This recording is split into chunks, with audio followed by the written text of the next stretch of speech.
আসসালামু আলাইকুম রহমতুল্লাহি ওবরাকাতুহু। প্রিয় দর্শক, আজকে আপনাদের সামনে চলে এসেছি আজকে একটি ভিডিও নিয়ে।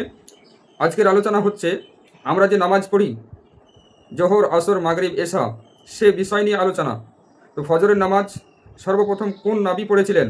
আসুন হজরতের সৈয়দেনা আদম আলিহি সালাতু সাল্লাম ফজর হওয়ার শুকরিয়া আদায় করেন, কেননা তিনি জান্নাতে রাত দেখেননি। ফতোয়ায়ে স্বামী, হজরতে আদম আলিহি সালাম আল্লাহ তাবারক তাআলার রহমতে জাল্লা জালালাহুর উজালা আলো যখন হজরতে আদম আলি সালাতু সাল্লাম আপন মুবারক কদম যোগালেন দ্বারাই পৃথিবীকে ধন্য করেছেন, তখন রাত্রে দেখলেন হজরতে আদম আলিহি সালাম ভোর হলো, তখন তিনি খুশি হলেন এবং শুকরিয়া স্বরূপ নামাজ আদায় করলেন। এই ফজরের নামাজ আদম আলিহি সালাম পড়েছিলেন, তাই খুশি হয়ে হজরতে মোহাম্মদ মুস্তফা সাল্লাল্লাহু তাআলা আলাইহি ওয়াসাল্লামের উম্মতের ওপর ফরজ করে দিয়েছেন।